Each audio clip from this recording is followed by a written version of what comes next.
Oke, kita mulai aja ya teman-teman. Halo sahabat Kiwom semuanya. Seperti biasa nih di awal pekan ini, pastinya Kiwom Sekuritas Indonesia selalu memberikan acara webinar mengenai weekly recommendation dan juga review.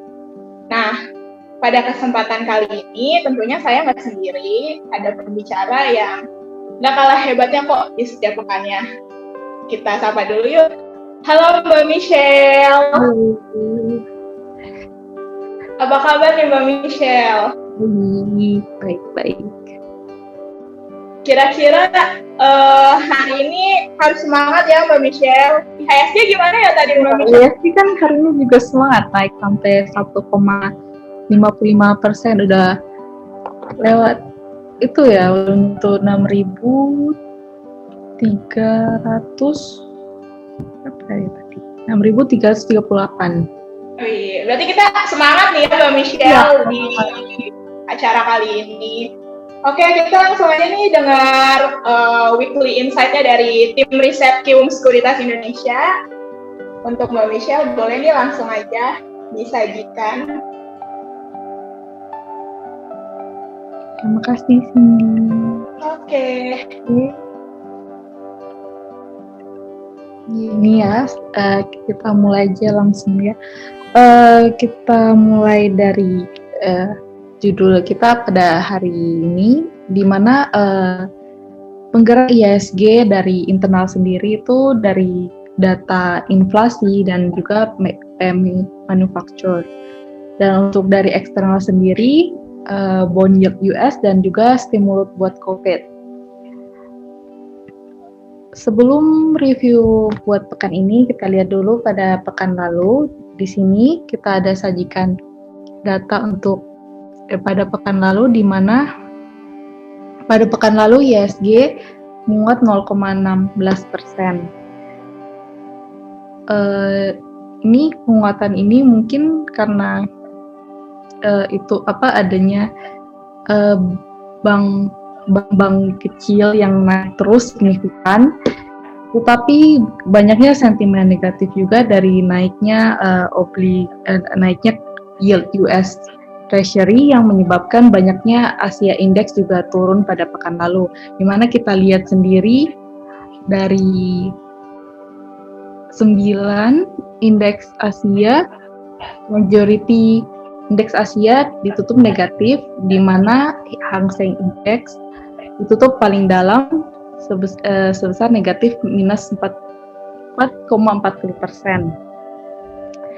Selanjutnya pada sektoral indeks sendiri, ini data untuk pekan lalu ya, di mana pekan lalu sektor infrastruktur yang paling naik signifikan sebesar 5,41%. Ini mungkin karena adanya sentimen positif dari perbankan syariah yang akan aktif mendukung pembiayaan di sektor ini, di mana Bank Syariah Indonesia yang ikut serta juga dalam beberapa proyek sindikasi dalam sektor infrastruktur. Dan juga BCA Syariah menjadikan sektor infrastruktur menjadikan salah satu fokus mereka dengan target pembiayaan 3-8%. Dan untuk pekan lalu, sektor properti turun paling dalam sebesar minus 2,59%. Untuk data selanjutnya, di mana kita lihat sendiri data LQ45, di mana top gainers pada pekan lalu ada Tower, MNCN, dan juga Telkom. Untuk top loser sendiri ada Tekim, SMRA, dan juga INKP. Untuk selanjutnya, kita setiap minggunya merekomendasikan 3 saham untuk weekly. Sebelum saya menyajikan rekomendasi untuk pekan ini, akan review dulu untuk stock recommendation yang pada pekan lalu, di mana kita semua tahu pada pekan lalu terjadi penurunan cukup dalam, di mana 3 saham yang kita rekomendasikan pekan lalu turun cukup dalam, karena tidak masalah obligasi juga dan karena tidak adanya sentimen positif dari pasar sendiri. Di mana AKRA turun 2,88%. Tetapi jika AKRA berhasil bertahan di atas level support 3.310, maka uptrend akan tetap dilanjutkan dalam medium term. Untuk short term strategi sendiri, kita suggest untuk konfirmasi beli jika harga kembali bullish atau berhasil menyentuh level 3.400. Untuk BMRI dan juga SMRA turun masing-masing 3,52% dan juga minus 10,32% yang cukup dalam. Tetapi pada hari ini mereka berdua ini sudah naik signifikan juga. Jadi kalau ada sahabat Kiwum yang udah masuk pada pekan lalu tapi turun dan tetap hold, bisa kembali dilihat lagi karena pada hari ini BMRI udah naik 6% dan SMA juga sudah naik lebih dari 6%. Untuk kita kembali sekarang ke rekomendasi pada pekan ini. Pekan ini kita merekomendasikan 3 saham, yaitu ASRI, MNCN, dan juga PTBA. Yang pertama ASRI, di mana kita lihat sendiri di sini trennya sebenarnya masih sideways, tetapi adanya sentimen positif di mana pemerintah menerapkan KPR yang tanpa uang muka sudah terrealisasikan mulai hari ini, di mana saham-saham properti sangat naik signifikan. Seperti ASRI sendiri ini hari ini sudah menyentuh target pertama dan idealnya harus bisa break up untuk level 256 dan bertahan di atas level 256 untuk menjadi patokan support selanjutnya.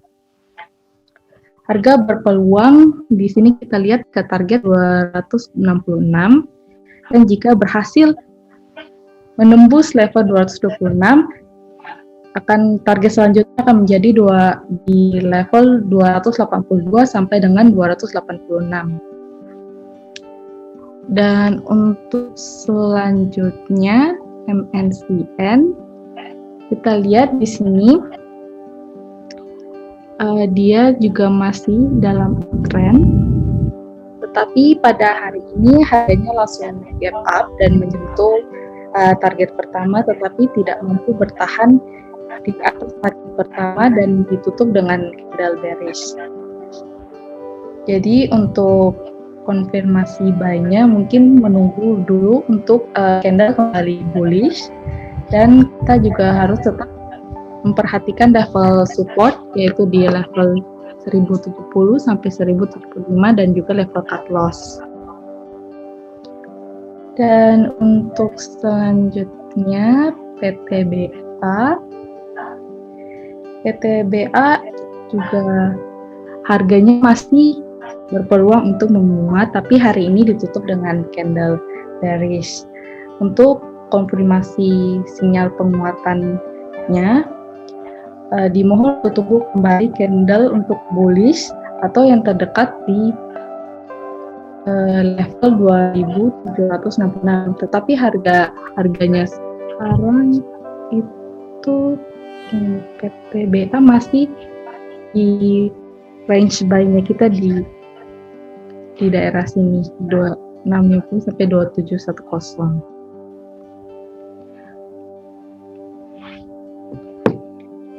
Saya rasa cukup dari sayanya Mbak Sini. Oke, nah Mbak Michelle, hari ini dengar-dengar itu ya ada rilis data PMI barusan. Untuk pekan ini IHSG sih dia cenderung sentimennya itu level COVID cases di Indonesia, di mana pada hari Minggu level COVID cases di Indonesia sendiri di 5.560 yang merupakan terendah sejak Desember 2020. Dan juga untuk PMI Manufacture sendiri sudah rilis yang turun dari 52,2 menjadi 50,9, tetapi masih di atas 50 yang merupakan masih ekspansif. Dan juga rilisnya data inflasi hari ini dan juga tourist arrival yang turun, tetapi turun itu sesuai dengan market expectation. Untuk external sentiment sendiri masih datang dari US, di mana pada hari ini DPR-nya US telah menyetujui untuk memberikan stimulus buat COVID sebesar 1,9 triliun, di mana ini akan menjadi sentimen positif juga buat IHSG. Meskipun kita harus tetap memperhatikan di mana karena kenaikan yield US Treasury yang bisa menjadi sentimen negatif juga bukan cuma buat kita tetapi buat Asia Index juga yang lainnya. Seperti itu. Oke. Jadi tentunya tidak hanya dari Indonesia ya, Mbak Michelle, sentimen-sentimen yang datang gitu.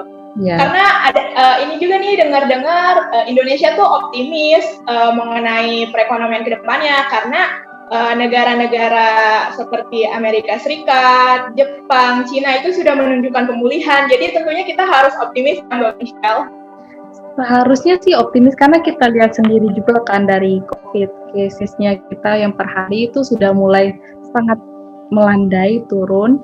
Ini juga dapat adanya harapan lah untuk kedepannya COVID kita makin menurun dan akan adanya pelebaran aktivitas. Jadi siapa tahu aja kayak nanti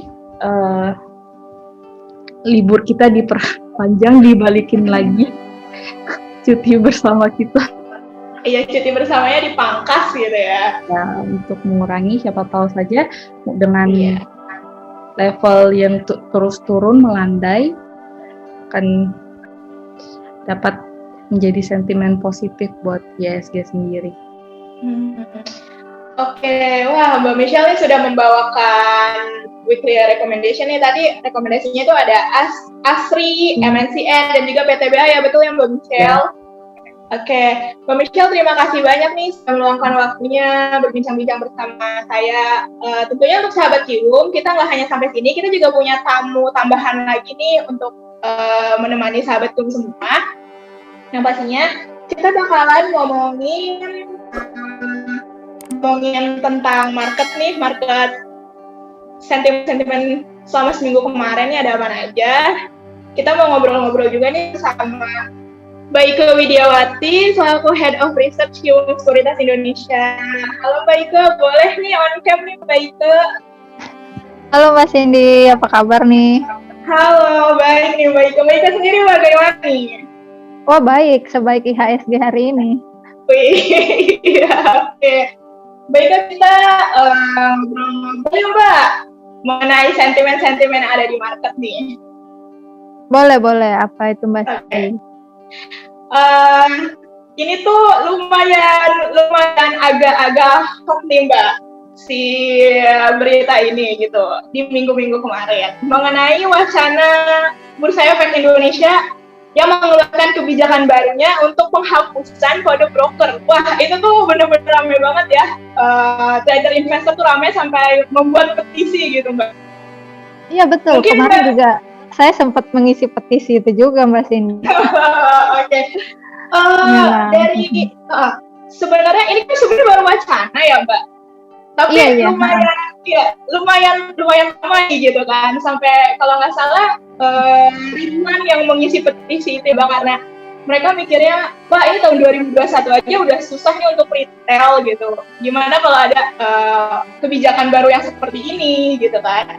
Dari komentar Mbak sendiri nih mengenai wacana ini, itu yang berpengaruh tuh investor dengan tipe seperti apa sih Mbak yang dipengaruhi akan kebijakan ini? Lalu dampaknya itu seperti apa Mbak? Dampak jangka panjangnya? Kalau Ya, misalnya kebijakan ini benar-benar dilakukan oleh Bursa Efek Indonesia. baik.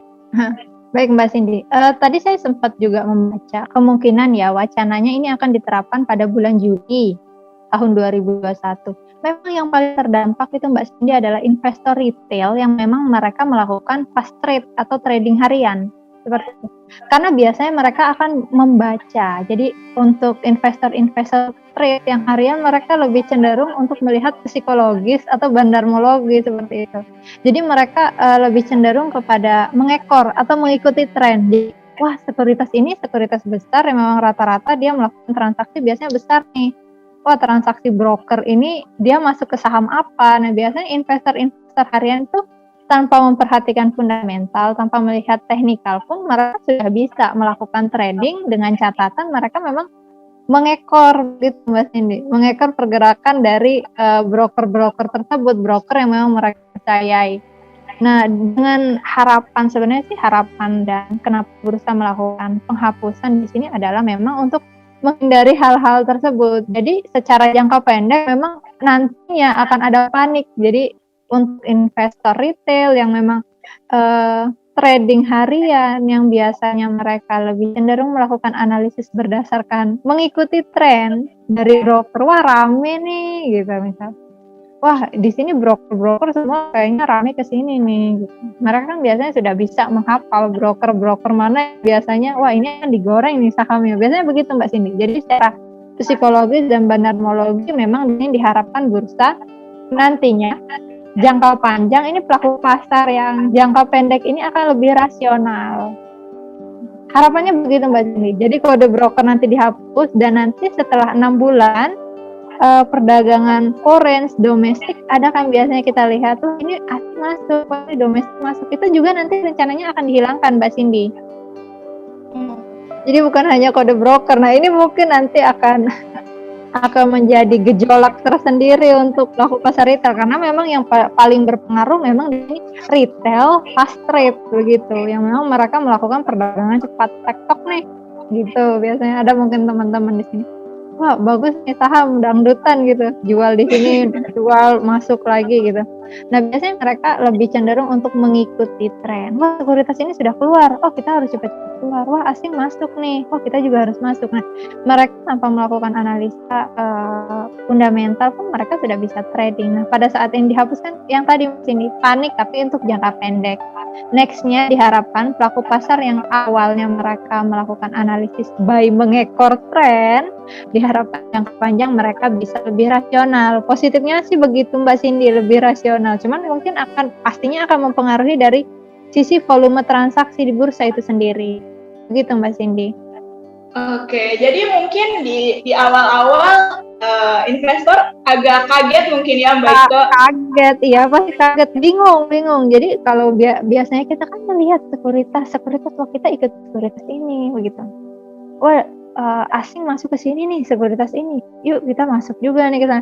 Biasanya tuh ada beberapa tipe investor yang memang mereka cenderung pola untuk transaksinya mereka lebih mengekor ke yang demikian. Wah ini rata-rata saham akumulasi beli paling banyak ini dari sekuritas ini dan rata-rata mereka beli di harga ini. Nah biasanya mereka melakukan analisis seperti itu Mbak Cindy. Pendekatannya seperti itu, lebih kepada pendekatan atau yang sering didengar oleh teman-teman mungkin bandarmologi seperti itu ya. Iya, tentunya juga bursa membuat kebijakan ini bukan untuk apa ya, bukan untuk mencelakakan lah ya Mbak Ika istilahnya. Tapi untuk mendewasakan para investor yang diharapkan nantinya melakukan pembelian saham dengan lebih rasional seperti itu Mbak Cindy. Jadi ya kalau memang dia melakukan pembelian maka atas dasar apa? Apakah atas dasar teknikalnya ataukah atas dasar fundamental dengan harapan nantinya tidak akan ada lagi pelaku pasar yang terjebak dengan aktivitas goreng-menggoreng. Sebenarnya sih seperti itu Mbak Cindy harapannya. Cuman memang dalam jangka pendek fluktuatif dan juga panik atau bingung itu pasti ada. Seperti itu Mbak Cindy. Apalagi nanti kalau kita kan sekarang lebih mengekor, wah pelaku pasar asing jual asin nih, wah bahaya nih, jangan-jangan ada something begitu. Nah pada saat nanti data itu dihapus kan orang sudah benar-benar netral, mereka tidak tahu, hanya by volume aja di situ yang lewat. Begitu Mbak Cindy. Tentunya kan selain ada analisa, yang itu kan bisa dibilang seperti bandarmologi ya Mbak. Ya. Kan di luar dari bandarmologi sebenarnya kita bisa menganalisa baik dari teknikal maupun fundamental. Iya, memang diharapkan seperti itu Mbak Cindy. Lebih investor diharapkan lebih mendewasakan investor seperti itu. Jadi nantinya pada saat melakukan pemilihan saham bisa lebih rasional. Karena beberapa perusahaan di luar sekuritas atau pasar modal di luar negeri juga sebenarnya mereka tidak ada pencatatan kode bursa dan foreign atau domestik itu sebenarnya mereka tidak mencatatkan data itu. Seperti itu Mbak Cindy. Jadi mungkin nanti mungkin teman-teman yang sudah dengar namanya market efficient, maka mungkin Indonesia ini akan menuju ke arah sana, kondisi market di mana yang akan mendekati ke arah pasar yang efisien. Seperti itu Mbak Cindy. Jadi pada saat ada rilis data positif, market langsung bergerak positif. Kalau sekarang kan enggak. Kalau sekarang data keluar, laporan keuangan positif, tapi terkadang saham malah harganya turun. Oh ternyata ada insider information di situ. Ya seperti itu sih Mbak Cindy. Ya itu tujuan dari bursa untuk menghindari hal-hal itu. Mungkin kita bisa lanjut ke sentimen global nih Mbak Ike, karena baca di berita ini lagi ramai-ramainya nih mengenai yield obligasi yang sudah meningkat.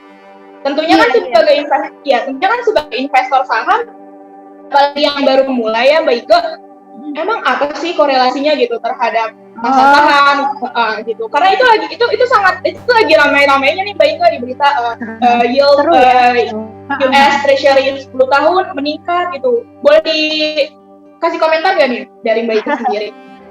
Iya ini kita sekaligus ini ya mengedukasi sedikit. Kenapa Mbak yield obligasi naik kok masalahnya sama bursa saham? Kan begitu ya Mbak Cindy, menjadi pertanyaan mungkin bagi teman-teman. Jadi ada namanya fund flow atau aliran dana di dalam pasar uang, di mana mereka itu kan mengharapkan return yang sebesar-besarnya, namun dengan resiko serendah-rendahnya Mbak Cindy. Namun memang untuk yang big fund, mereka yang memiliki dana yang besar, mereka akan lebih cenderung kepada yang kedua, resiko yang serendah-rendahnya barulah yang kemudian return, baru seperti itu menjadi fokus mereka. Pada saat yield mengalami kenaikan Mbak Cindy, di sini ada switching dari para pelaku pasar karena saham sudah terlalu beresiko dinilai. Untuk kita juga kan lihat tadi ditampilkan oleh Mbak Michelle ada map pemetaan memang untuk beberapa indeks saham di beberapa bursa regional juga kan rata-rata PI-nya sudah di atas 30. Seperti itu sebenarnya Mbak Cindy ya. Karena kan kita belum rilis keseluruhan laporan keuangan seperti yang saya sempat bilang. Kalau sudah rilis laporan keuangan baru PI itu akan mengalami penurunan. Kalau PI turun kan artinya harga saham menjadi lebih murah. Nah, pada saat kondisi sekarang kan PI memang beberapa saham di regional itu kan tinggi.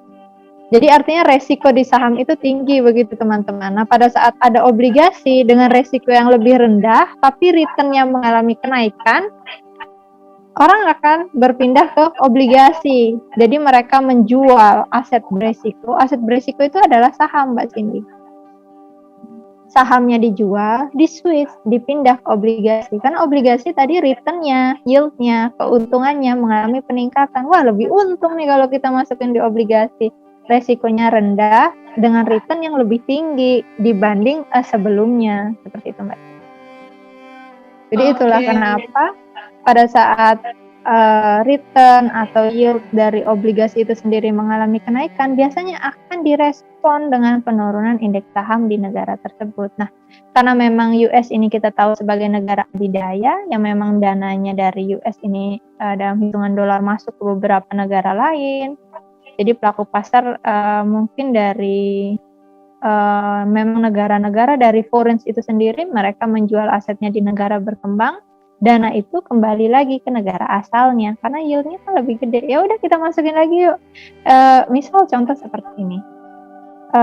Saya adalah orang berkebangsaan dari US, anggap seperti itu Mbak Cindy, punya dana, kemudian yield obligasi di US mengalami kenaikan, ya sudah, uang yang ada di Indonesia yang saya masukin di saham dijual, sahamnya saya tarik dananya, ada outflow kan dari asing, net sell, kemudian masuk ke obligasi US. Saya masukin obligasi US. Makanya kita bisa lihat pada saat yield obligasi di US mengalami kenaikan, biasanya akan diikuti oleh foreign yang akan melakukan aksi net sell karena mereka ambil uangnya. Balik lagi ke negaranya. Sampai nanti suatu ketika yield obligasi itu turun, ya sudah obligasi itu dijual, ada inflow masuk lagi ke negara berkembang. Begitu sih aliran dananya. Begitu Mbak Cindy. Oke.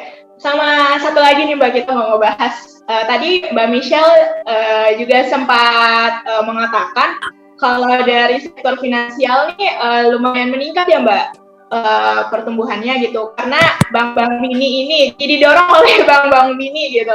Bank-bank mini sendiri kan ada sentimen nih Mbak, sentimen mengenai bank digital, lalu juga katanya yang ada wacana bakalan merger juga karena ada peraturan dari OJK nih Mbak. Dari Mbak Ika sendiri ada komentar mengenai berita tersebut? Iya, kalau saya lihat Mbak Cindy, untuk pekan lalu ya, bahkan untuk hari ini juga beberapa bank yang kecil juga mengalami kenaikan dan juga sebenarnya bukan bank kecil saja sih Mbak yang mengalami kenaikan ya Mbak Cindy, seperti BBRI, BBCA juga sudah mulai stabil ya harganya. Untuk bank kecil sendiri, kenapa yang lebih kenaikan signifikan bank yang kecil bukan bank yang besar? Itu yang menjadi pertanyaan. Jawabannya adalah di sini ada ekspektasi dari pelaku pasar bahwasanya ini kan OJK melakukan akselerasi dalam sistem keuangan. Mereka ingin memperkuat sistem keuangan sebenarnya Mbak Cindy. Jadi melakukan minim modal intinya dinaikkan menjadi 3 triliun untuk bank umum. Bank umum yang modalnya kurang dari 3 triliun, maka mau tidak mau bagaimana caranya mereka agar modal intinya tetap di atas 3 triliun. Ya, solusinya itu tadi, mereka melakukan merger atau mereka melakukan penambahan modal. Atau jika mereka tidak sanggup melakukan penambahan modal dan juga tidak sanggup untuk melakukan merger, maka mereka lah yang mungkin nantinya akan diambil alih oleh bank buku 4 yang memang modalnya sudah besar, akan diambil alih oleh bank-bank besar seperti Bank BCA, BRI, Mandiri, BNI. Mungkin itulah yang nantinya akan menyelamatkan bank-bank kecil yang memang modal intinya di bawah 3 triliun seperti itu Mbak Cindy. Nah, artinya di sini pelaku pasar sudah mulai berekspektasi dari adanya rencana penerapan dari kenaikan modal inti dari OJK di atas 3 triliun untuk bank umum. Artinya mau tidak mau, ini sudah kemungkinan 80% probabilitasnya saham yang ada di bursa saat ini memang mereka harus melakukan aksi korporasi. Yang kita tahu memang biasanya perbankan pada saat akan melakukan aksi korporasi biasanya akan dibarengi dengan kenaikan harga yang cukup signifikan, baik dalam penambahan modal ataupun dalam aksi merger dan akuisisi. Memang itu salah satu solusinya itu Mbak Cindy. Begitu. Oke, wah seru banget nih obrolan kita kali ini nih Mbak Ika. Tapi sayangnya kita nggak bisa ngobrol lama ya Mbak Ika. Karena pastinya juga kita setiap awal pekannya selalu memberikan nih info-info terkait seperti ini. Mbak Ika, terima kasih banyak ya sudah meluangkan waktunya. Terima kasih juga buat teman-teman. Ketemu lagi minggu depan. Kita lihat isu apa lagi yang akan menggerakkan market. Iya, oke. Nah, oke sahabat Kiwum, terima kasih sudah mengikuti acara rutin kita nih setiap Senin pukul 15.45 waktu Indonesia Barat. Tentunya kalian juga bisa nonton acara kita ini di live Facebooknya Kiwum Sekuritas Indonesia, Kiwum ID. Kalian juga bisa nih nonton di sana. Tapi bagi kalian yang misalnya pengen nonton lagi nih, kayaknya masih belum paham nih sama pemahaman yang ini, kalian bisa kok langsung kunjungi YouTube Kiwum Sekuritas Indonesia. Di sana kita banyak menyajikan video-video yang tentunya informatif dan edukatif. Oke, sahabat Kiwum, terima kasih ya sudah mengikuti acara kita kali ini. Saya juga terima kasih nih untuk Michelle dan Mbak Ika. Sampai jumpa pekan depan ya, sahabat Kium. Dadah.